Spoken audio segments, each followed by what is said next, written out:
Hello guys, कैसे हैं आप लोग। होप सो आप अच्छे होंगे क्योंकि स्पार्कअप विद कॉमर्स आपको अच्छे अच्छे ट्रिक्स डेली बेसिस पे देते ही जा रहा है। वैसे ही और एक अच्छी न्यूज़ लेके आज स्पार्कअप विद कॉमर्स आया है आपके लिए ओसी और एचपी इजी करने के लिए। आपको आपके लिए एक बढ़िया से प्रोफेसर हम लेके आए हैं जिनका नाम है आदित्य जी कामले। प्लीज़ आदित्य जी हमें ज्वाइन होइए। तो ये आपको ओसी और एसपी से रिलेटेड ट्रिक्स एंड टेक्निक्स देके आपका ओसी और एसपी बहुत इजी करने वाले हैं। तो आगे मैं आदित्य जी को सौंपता हूँ कि आगे आप कंटिन्यू कीजिए। तो हेलो गाइस, मेरा नाम है आदित्य मंगेश कामरे और मैं आज आपको ओसीएम और एसपी सिखाने वाला हूँ। तो आज का जो हमारा लेक्चर होगा वो ओसी के बारे में होगा, ओसीएम का फर्स्ट चैप्टर जिसका नाम है प्रिंसिपल्स ऑफ मैनेजमेंट। तो चलो चलते हैं। तो बढ़ते हैं अपने नेक्स्ट कंसेप्ट पे जिसका नाम है natures of principles of management. Natures मतलब क्या? कैरेक्टरिस्टिक्स। कैरेक्टरिस्टिक्स बोल सकते हैं या फिर फीचर्स बोल सकते हैं। कैरेक्टरिस्टिक्स और होता है अपना सेकंड फीचर्स। अगर सवाल आए एग्जाम में कि explain the characteristics of principles of management, तो आप ये सब पॉइंट्स लिख सकते हैं। तो हम लोग पहला पॉइंट देखेंगे कि प्रिंसिपल्स ऑफ मैनेजमेंट कैसा है। तो प्रिंसिपल्स ऑफ मैनेजमेंट कैसा है? यूनिवर्सल इन नेचर है। यूनिवर्सल मतलब क्या? यूनिवर्सली एप्लीकेबल है। अपने डे टू डे लाइफ में हो गया, ऑर्गेनाइजेशंस में हो गया, नॉन ऑर्गेनाइजेशंस में हो गया, तो ये हर जगह एप्लीकेबल है। यूनिवर्सल इन नेचर मतलब क्या? not only in organization but also in non organization।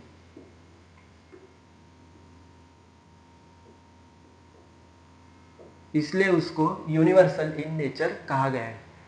Second है अपना point general guideline. General guidelines का मतलब है एक बेसिक गाइडलाइंस है। बेसिक गाइडलाइंस है जो ऑर्गेनाइजेशंस फॉलो करते हैं for achieving the goals of an organisation. और ऐसा ही नहीं कि गोल्स अचीव करने के लिए रहते हैं सिर्फ जनरल गाइडलाइंस, जो भी प्रॉब्लम्स रहते हैं ऑर्गेनाइजेशन में उसको टैकल करने के लिए भी ये काम करता है, हेल्प करता है जनरल गाइडलाइंस। तो ये अपना दो पॉइंट्स हो गया। फिर अपना जो थर्ड पॉइंट है वो है principles are form by practice and experiments. जब भी अपना ऑर्गेनाइजेशन प्रिंसिपल्स फ्रेम करेंगे तो वो पहले क्या करेंगे? पहला प्रैक्टिस करेंगे। प्रैक्टिस से उन लोग को क्या आएगा? एक्सपेरिमेंट्स आएगा, एक्सपीरियंस आएगा। मतलब आगे जाके ये जो प्रिंसिपल्स हम लोग ने फ्रेम किया है वो आगे जाके इसका इम्पैक्ट अच्छा गिरेगा या नहीं गिरेगा। तो ये अपने को कहाँ पर पता चलता है? जब हम लोग प्रैक्टिस करते हैं और उससे हम लोग एक्सपीरियंस सीखते हैं। तो नेक्स्ट है अपना फोर्थ पॉइंट फ्लेक्सिबिलिटी। फ्लेक्सिबिलिटी मतलब क्या? चेंज। हम लोग प्रिंसिपल्स चेंज कर सकते हैं according to the different situations. तो डिपेंड करते हैं ऑर्गेनाइजेशंस में कौन से सिचुएशंस होते हैं, तो उस हिसाब से हम लोग जो भी प्रिंसिपल्स है, मतलब जो भी जनरल गाइडलाइंस है या फिर रूल्स है, वो हम लोग चेंज कर सकते हैं अकॉर्डिंग टू डिफरेंट सिचुएशन। तो फिर बाद में रहता है अपना behavioural in nature. Behavioural in nature का मतलब है ग्रुप एक्टिविटी। क्या? Group activity. ग्रुप एक्टिविटी मतलब ग्रुप में जो भी पर्सन्स, जो भी एम्प्लॉयज जो भी काम करते हैं वो लोग कैसा काम करते हैं, उन लोग को एक गाइडेंस देता है। तो ग्रुप एक्टिविटी का मतलब है कि जो भी अपना ऑर्गेनाइजेशनल गोल्स है उन लोग को अचीव करने के लिए हम लोग को कैसा कर रहना चाहिए? ग्रुप में रहना चाहिए और ग्रुप में काम करना चाहिए। तो सिक्स्थ पॉइंट है अपना कॉज एंड इफेक्ट। कॉज मतलब क्या? रीजन। और इफेक्ट मतलब क्या? उसका इम्पैक्ट। जो भी हम लोग पॉलिसी अपना प्रिंसिपल्स फ्रेम करेंगे और इम्प्लीमेंट करेंगे तो इम्प्लीमेंट करने से उसका क्या फायदा हो गया, तो हम लोग इसमें देखेंगे। कॉज मतलब क्या? रीजन। फॉर एग्जाम्पल एक स्टूडेंट है जिसको 12th में 96% लाने का है। तो 96% लाने के लिए एक एग्जाम्पल है, 96% लाने के लिए उसको प्रॉपर एकदम मैनेजमेंट करना पड़ेगा, अपना टाइम, अपना स्केड्यूल प्रॉपर बनाना पड़ेगा। फिर उसको अप्लाई करना पड़ेगा। जब भी वो अप्लाई करेगा मतलब कंसिस्टेंसी वर्क करेगा तो उसको ये रिजल्ट मिलेगा। तो किसकी वजह से रिजल्ट मिला?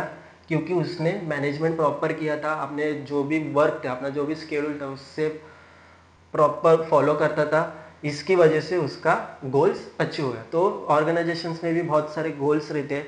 तो गोल्स अचीव करने के लिए अपने को प्रिंसिपल्स प्रॉपर फ्रेम करना आना चाहिए। तो इसको बोलते हैं कॉज एंड इफेक्ट। कॉज मतलब क्या, रीजन, और इफेक्ट मतलब क्या, उसका प्रिंसिपल्स का इम्पैक्ट क्या गिरा। तो लास्ट जो है अपना all principles are of equal importance, मतलब जो भी अपना रूल्स रहेंगे या फिर प्रिंसिपल्स रहेंगे या फिर गाइडलाइंस रहेंगे, उनको कैसा करने का, इक्वल इंपॉर्टेंस देने का, ना कि इसको कम या फिर इसको ज़्यादा। तो अगर ऑर्गेनाइजेशनल गोल्स अचीव करने का है तो अपने को जो जितना भी प्रिंसिपल्स है या फिर गाइडलाइंस है उनको इक्वल इंपॉर्टेंस देना। तो बढ़ते हैं अपने नेक्स्ट कंसेप्ट पे। नेक्स्ट कंसेप्ट है अपना सिग्निफिकेंस ऑफ मैनेजमेंट प्रिंसिपल। तो सिग्निफिकेंस क्या होता है, इंपॉर्टेंस, मतलब मैनेजमेंट ऑफ प्रिंसिपल्स क्यों इंपॉर्टेंस, मतलब why management of principles are important, क्योंकि provide useful insight to manager. जो भी मैनेजर्स रहते हैं उनको इंफॉर्मेशन प्रोवाइड करते हैं, मतलब इंटरनल ऑर्गेनाइजेशंस के अंदर क्या क्या चल रहा है, मतलब क्या क्या प्रॉब्लम्स आ रहे हैं, क्या क्या सिचुएशंस चेंजेस हो रहे हैं, तो उसके ऊपर वो लोग क्या करते हैं, प्रिंसिपल्स क्या करते हैं, एक इंफॉर्मेशन प्रोवाइड करते हैं और उस प्रॉब्लम को कैसा टैकल करना आना चाहिए। तो ये सब लोग कौन देखते हैं, मैनेजर्स लोग देखते हैं। तो ये इसमें एक हेल्प करता है प्रिंसिपल्स ऑफ मैनेजमेंट। तो बाद में सेकेंड पॉइंट है helpful in efficient utilisation of resources, मतलब जितने भी रिसोर्सेज है ऑर्गेनाइजेशन में उसका प्रॉपर यूज करना। रिसोर्सेज में दो टाइप के आते हैं, एक हुआ अपना फिजिकल रिसोर्सेज, फिर बाद में है आता अपना ह्यूमन रिसोर्सेज। फिजिकल रिसोर्सेज में आते हैं मटेरियल्स, मशीन्स, और ह्यूमन रिसोर्सेज मतलब मैन पावर मतलब जो भी एम्प्लॉयज़ रहेंगे, लेबर्स रहेंगे वो। तो जितने भी हम लोग के पास रिसोर्सेज है उनका प्रॉपर यूज़ करना, मतलब उससे कुछ वेस्टेजेस नहीं होना चाहिए, इसलिए principles of management are important.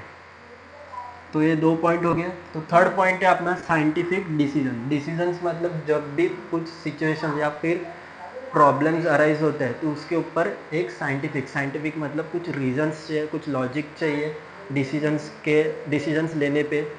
तो डिसीजंस कहाँ पर लेते हैं, जब भी प्रॉब्लम्स आते हैं उसको टैकल करना चाहिए, मतलब उसके ऊपर प्रॉपर अप्रोप्रिएट सॉल्यूशंस निकालना चाहिए बिजनेस ऑर्गेनाइजेशंस ने।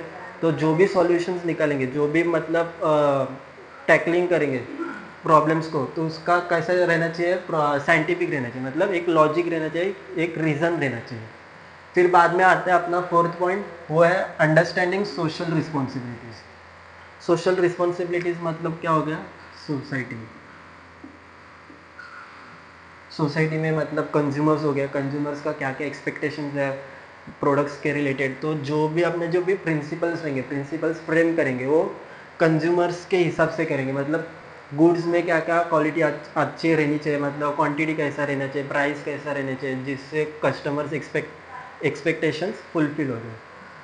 तो बाद में आता है encourages in research and development. अगर फॉर एग्जांपल बिजनेस ऑर्गेनाइजेशंस को अलग अलग प्रोजेक्ट्स करने का है आगे जाके इन फ्यूचर, तो उनको क्या करना पड़ेगा, पहला रिसर्च करना पड़ेगा। रिसर्च मतलब एक ही प्रोजेक्ट पे रिसर्च ने ऐसे 4-5-6 प्रोजेक्ट्स रहते हैं, उनके ऊपर रिसर्च करना पड़ेगा। तो आगे जाके 4-5 जो भी प्रोजेक्ट्स रहते हैं तो 4-5 में से एक निकलता है प्रोजेक्ट जो इम्पैक्टफुल रहता है, और उसके ऊपर क्या करते हैं, डेवलपमेंट करते हैं। डेवलपमेंट मतलब उसके ऊपर इम्प्लीमेंट करने के लिए अपने को फाइनेंस का इम्पोर्टेंट है, फाइनेंस लगता है। तो इंकरेजेस मतलब क्या, एक प्रोत्साहित करना, प्रिंसिपल्स डिपेंड